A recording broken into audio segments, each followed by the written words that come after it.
তো বন্ধুরা, বর্তমানে কিন্তু যুবসাথী প্রকল্পের এপ্রিল মাসের টাকা আবার কিন্তু ছাড়া শুরু হয়ে গেছে।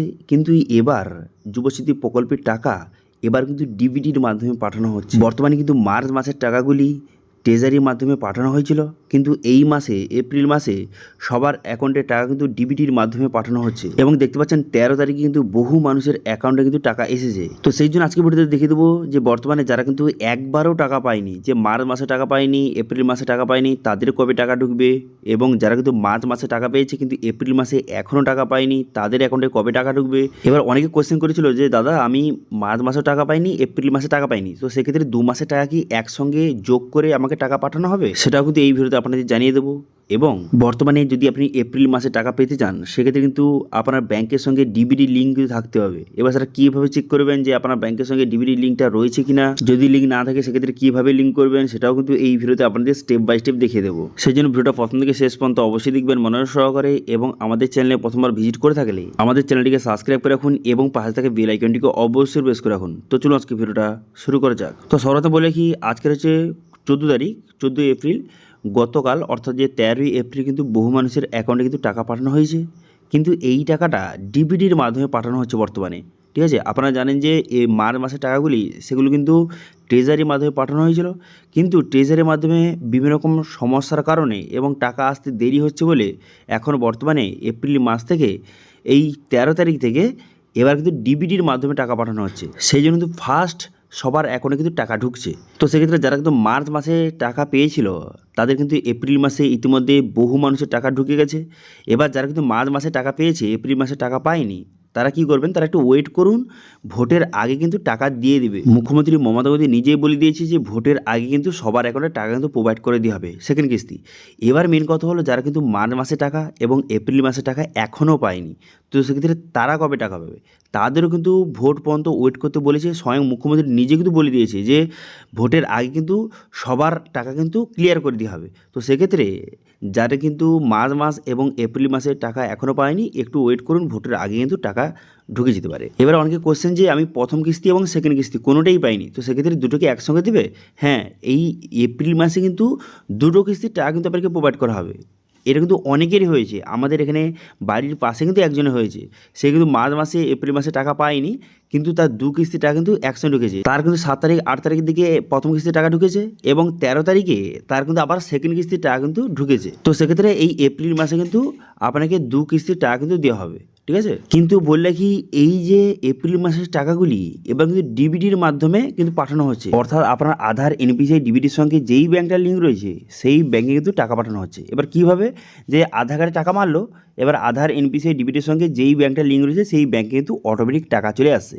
তো সেক্ষেত্রে টাকা পাঠানোটা ফাস্ট হচ্ছে, কিন্তু তো সেক্ষেত্রে টাকা পাঠানো কিন্তু ফাস্ট হচ্ছে। এবার আপনি কীভাবে বুঝবেন যে আপনার আধার এনপিসিআই ডিবিডির সঙ্গে কোন ব্যাংকটার লিঙ্ক রয়েছে, আপনি কীভাবে বুঝবেন? যদি লিঙ্ক না থাকে সেক্ষেত্রে কীভাবে লিঙ্ক করবেন, কারণ এটা লিঙ্ক করা খুবই জরুরি, নাহলে কিন্তু আপনার অ্যাকাউন্টে টাকা কিন্তু আসবে না। তো সেই জন্য আপনার আধার এনপিসিআই ডিবিডির সঙ্গে কোন ব্যাংকটার লিঙ্ক রয়েছে, অথবা যদি লিঙ্ক না থেকে লিঙ্ক করার জন্য সর্বপ্রথম আপনি কী করবেন, সর্বপ্রথম এনপিসিআই যে অফিসিয়াল ওয়েবসাইট এখানে চলে আসবেন, npci.org.in এখানে চলে আসবেন। চলে আসার পর এখানে দেখতে পাচ্ছেন যে 3 ডট অপশান, এই 3 ডট অপশানে ক্লিক করবেন।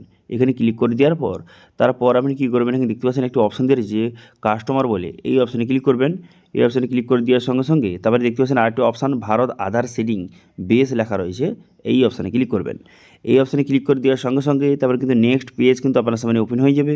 নেক্সট পেজ ওপেন হয়ে যাওয়ার পর এরপর আপনি কী করবেন, এরপর দেখতে পাচ্ছেন একটি অপশান দিয়ে রয়েছে যে আধার ম্যাপ স্ট্যাটাস বলে, এই অপশানে কিন্তু আপনাকে ক্লিক করতে হবে। বর্তমানে আপনার আধার এনপিসিআই ডিবিটির সঙ্গে ব্যাংকটার লিঙ্ক রয়েছে কি না সেটা চেক করার জন্য আধার ম্যাপ স্ট্যাটাস এই অপশানে ক্লিক করবেন। এই অপশানে ক্লিক করে দেওয়ার সঙ্গে সঙ্গে নেক্সট পেজ দেখতে পাচ্ছেন আপনার সামনে এইভাবে ওপেন হয়ে গেল। এরপরে আপনার আধার নাম্বার বসিয়ে দেবেন, এখানে বসিয়ে দেওয়ার পর ক্যাপচা বসিয়ে চেক স্ট্যাটাস অপশানে ক্লিক করবেন। তারপর আপনার আধার কার্ডের সঙ্গে যেই মোবাইল নাম্বার লিঙ্ক রয়েছে মোবাইল ওটিপি যাবে, সেই ওটিপিটা আপনাকে সঠিকভাবে কিন্তু এখানে বসিয়ে দিতে হবে। ওটিপিটা সঠিকভাবে বসিয়ে দেওয়ার পর এখানে কনফার্ম বাটনে ক্লিক করবেন। কনফার্ম বাটনে ক্লিক করে দেওয়ার সঙ্গে সঙ্গে তারপর কিন্তু নেক্সট পেজ আপনার সামনে শো হয়ে যাবে, এবং পুরো স্ট্যাটাসটা দেখতে পাচ্ছেন আপনার সামনে শো হয়ে গেল। দেখতে পাচ্ছেন আমার কিন্তু বর্তমানে ডিবিটি অ্যাক্টিভ রয়েছে, সেজন্য লেখা রয়েছে যে এনেবল ফর ডিবিটি। এখানে চেক করে নেবেন আপনার ডিবিটিটা অ্যাক্টিভ রয়েছে কিনা এবং কোন ব্যাংকটার লিঙ্ক রয়েছে এখান থেকে চেক করে নেবেন। এই ব্যাংকে কিন্তু যুবসাথীর যে টাকাটা কিন্তু আসবে। ঠিক আছে, সেক্ষেত্রে এখানে চেক করে নেবেন যে আপনার কোন ব্যাঙ্কটা লিঙ্ক রয়েছে। এবার যদি আপনার এখানে কোনো রকম ব্যাঙ্ক লিঙ্ক না থাকে অথবা যেই ব্যাঙ্কটা লিঙ্ক রয়েছে আপনি চাইছেন যে এই ব্যাঙ্কটা আপনি চেঞ্জ করে অন্য ব্যাঙ্কটা লিঙ্ক করতে, আপনি অন্য ব্যাঙ্কে টাকা চান, সেক্ষেত্রে আপনি কী করবেন? সেক্ষেত্রে আপনাকে যেটা কাজ করতে হবে সেটা হচ্ছে আপনি হোম পেজে চলে যাবেন। সেখানে হোম বাটনে ক্লিক করবেন। এখানে হোম বাটনে ক্লিক করে দেওয়ার পর তারপর আপনি কী করবেন, এখানে দেখতে পাচ্ছেন একটা অপশন দিয়েছে যে আধার সিডিং ডিসিডিং, এই অপশানে ক্লিক করবেন। এই অপশানে ক্লিক করে দেওয়ার পর তারপরে কিন্তু এখানে কনফার্ম বাটনে ক্লিক করবেন। করে দেওয়ার পর তারপর এখানে বলা হয়েছে যে আধার নাম্বার বসাতে, সেই জন্য আপনি কী করবেন, এখানে আধার নাম্বারটা সঠিকভাবে বসিয়ে দেবেন।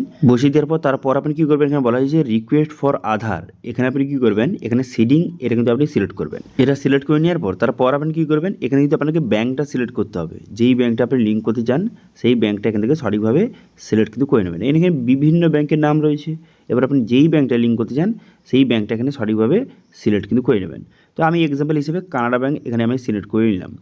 এবার এখানে বলা হয়েছে যে সিডিং টাইপ, এবারে বলা হয়েছে আপনার 3টি অপশান রয়েছে, এবার কারা কোন অপশান সিলেক্ট করবেন। প্রথম দেখতে পাচ্ছেন যে ফ্রেশ সিডিং, অর্থাৎ আপনার যদি কোনো রকম ব্যাঙ্ক লিঙ্ক না থাকে, আপনি নতুন লিঙ্ক করছেন, ফার্স্ট টাইম লিঙ্ক করছেন, সেক্ষেত্রে ফ্রেশ সিডিং এখান থেকে আপনি সিলেক্ট করবেন।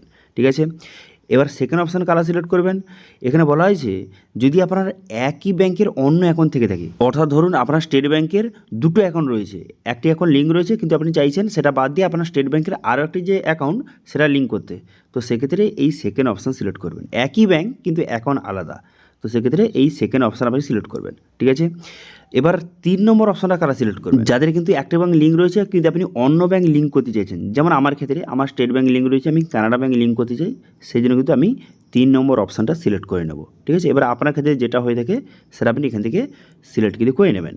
করে নেওয়ার পর নিচে আসবেন, নিচে আসবার অ্যাকাউন্ট নম্বর বসাতে হবে, যেই ব্যাংকটা আপনি নতুন লিঙ্ক করতে চাইছেন সেই ব্যাংকের অ্যাকাউন্ট নম্বর বসিয়ে দেবেন। পুনরায় কিন্তু সেই অ্যাকাউন্ট নম্বরটা কনফার্ম করে দেবেন।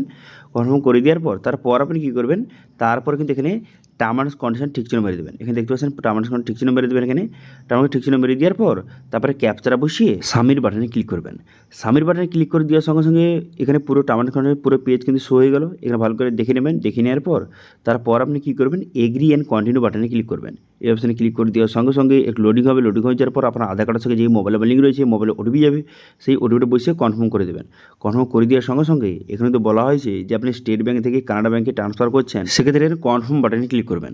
কনফার্ম বাটনে ক্লিক করে দেওয়ার সঙ্গে সঙ্গে তারপরে কিন্তু আপনার অ্যাপ্লিকেশানটা সাকসেসফুলি সাবমিট হয়ে যাবে। এবং এখনও বর্তমানে কিন্তু খুব তাড়াতাড়ি ওই 5 থেকে 10 মিনিট মধ্যে কিন্তু বা 1 ঘন্টা 2 ঘন্টার মধ্যে কিন্তু হয়ে যাচ্ছে। ঠিক আছে, লিঙ্কটা। এবং যদি খুব বেশি সময় লাগে সেক্ষেত্রে 24 ঘন্টার মধ্যে কিন্তু লিঙ্কটা হয়ে যাচ্ছে। সেক্ষেত্রে আপনি কিন্তু এখানে লিঙ্কটা এই প্রসেসের মাধ্যমে করে নেবেন। করে নেওয়ার পর তারপর আপনি কী করবেন, তারপর কিন্তু পুনরায় এখানে যে আধার ম্যাপ স্ট্যাটাস অপশানে গিয়ে কিন্তু আপনি স্ট্যাটাস চেক করবেন। তারপর আপনি দেখতে পাবেন আপনার কিন্তু নতুন ব্যাঙ্কটা লিঙ্ক কিন্তু হয়ে গেছে। ঠিক আছে, এখানে কিন্তু আধার নাম্বার বসিয়ে ক্যাপচা বসিয়ে এখান থেকে আপনি স্ট্যাটাস চেক করবেন। দেখবেন যে ওই মোটামুটি কিন্তু 10 মিনিট 15 মিনিট বা 1 ঘন্টা বা 24 ঘন্টার মধ্যে কিন্তু হয়েই যাচ্ছে সবার। তো সেক্ষেত্রে কিন্তু আপনি চেক করে নেবেন যে আপনার ব্যাঙ্কটা যে চেঞ্জ হয়ে গেছে। ঠিক আছে, অথবা যাদের লিঙ্ক নেই তারা কিন্তু লিঙ্ক হয়ে গেছে। ঠিক আছে, তো এইভাবে বর্তমানে কিন্তু যুবসাথী প্রকল্পের টাকা বর্তমানে কিন্তু ডিবিটির মাধ্যমে পাঠানো হচ্ছে। তো সেই জন্য আপনাদের অবশ্যই আধার এনপিসি ডিবিটির সঙ্গে আপনার ব্যাঙ্কটা কিন্তু অবশ্যই লিঙ্কটা করে নিন, যেভাবে দেখালাম। এবং যাদের কিন্তু এখনও তো টাকা ঢোকেনি, চিন্তা করার কোনো রকম দরকার নেই। খুব শীঘ্রই কিন্তু এবার টাকা পাঠানো হচ্ছে, ডিবিটির মাধ্যমে টাকা পাঠানো হচ্ছে, মানে খুব তাড়াতাড়ি সবার অ্যাকাউন্টে কিন্তু টাকা এবার ঢুকতে চলেছে। তো সেক্ষেত্রে ভোটের আগে আশা করা যাচ্ছে যে সবার অ্যাকাউন্টে টাকা কিন্তু ঢুকে যেতে পারে। ঠিক আছে, তো এটি ছিল আজকে আপডেট। ভিডিও ভালো হয়ে থাকলে ভিডিওকে লাইক করবেন এবং ভিডিও কিন্তু বন্ধুর সঙ্গে শেয়ার করে দেবেন। এবং আমাদের চ্যানেলে প্রথমবার ভিজিট করে থাকলে আমাদের চ্যানেলটিকে সাবস্ক্রাইব করে রাখুন এবং পাশে থেকে বেল আইকনটিকে অবশ্যই প্রেস করে রাখুন। আজকে ভিডিওটা এই পর্যন্তই, দেখা হচ্ছে নেক্সট ভিডিওতে। Thank you.